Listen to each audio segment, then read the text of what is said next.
This story is about returning to the forgotten parts of yourself and remembering that peace is not lost, but only misplaced. Alara lived a life filled with motion.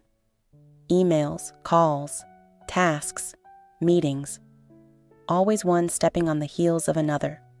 Her days blurred into one another, and her evenings dissolved far too quickly.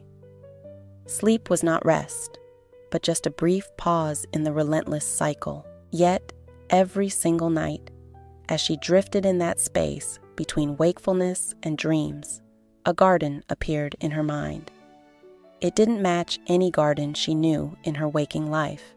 It felt older, softer, as though it belonged not to the world, but to memory itself.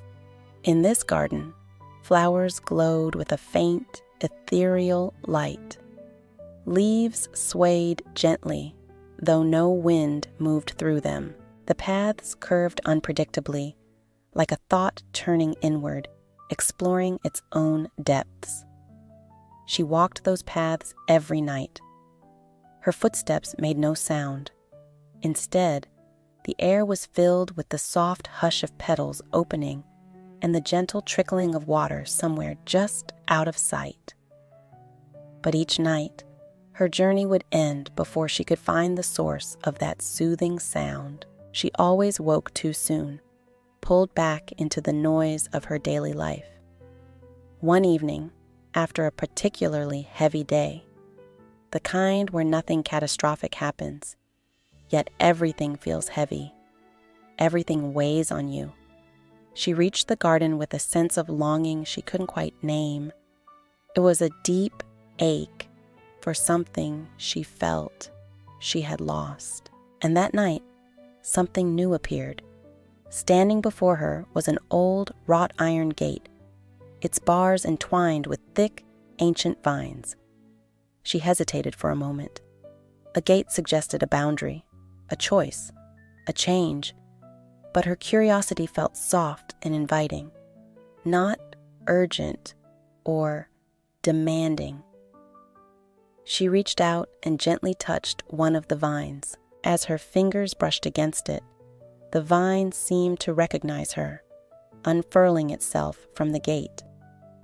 With a silent, graceful movement, the gate swung open. Beyond it lay a garden she knew. It was her childhood garden. She saw the old apple tree that once shaded her drawing corner, where she spent countless hours lost in her own world. There was the tiny pond where she used to pretend the tadpoles were dragons, embarking on grand adventures. And there, under the gentle shade of a willow, was the bench where her grandfather used to sit, polishing his glasses before he would read stories to her. She walked slowly, as if any sudden movement might shatter this precious, fragile moment. The bench creaked quietly when she sat down, exactly as it used to. It was a sound that echoed from a time long past. Here, time didn't feel like a rushing river, sweeping everything away. It felt like still water, holding everything gently within its embrace. "Why did I leave you behind?" she whispered to no one in particular, her voice soft in the quiet air. The surface of the pond rippled, though nothing had touched it. In the water, a reflection appeared. It was Alara, but younger, with bright, curious eyes full of wonder. That younger self smiled first, a warm, knowing smile.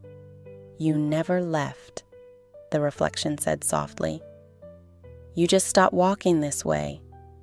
A breath caught in her throat, not from pain, but from a profound sense of recognition. The truth of those words washed over her. She hadn't abandoned her peace.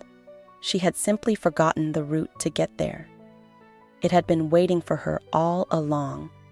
She sat on that bench until the twilight turned to starlight, soaking in the stillness and the quiet joy of rediscovery. When she finally woke in her real bed, the morning light felt different. It was tender instead of sharp, The birds singing outside her window sounded less like an alarm clock and more like a promise of a new beginning. She spent that morning slowly, intentionally. She made tea instead of rushing for coffee. She left her shoes by the door and stepped out into her tiny, real-world garden. As she breathed in the morning air, she caught the faint scent of lavender, a fragrance that somehow lingered even though she hadn't planted any. This moment didn't magically fix everything in her life. The emails and tasks would still be there, but it reminded her of something vital. It reminded her that peace was not gone. It was simply waiting to be found again. And each night after that, as she closed her eyes, she remembered to walk back to her garden. She remembered the way home to herself. This is the end of our story. Good night. May your mind find its own quiet garden, and may the parts of you that feel distant come home softly, like the dawn. Thank you for listening. If this story resonated with you, consider subscribing for more moments of peace.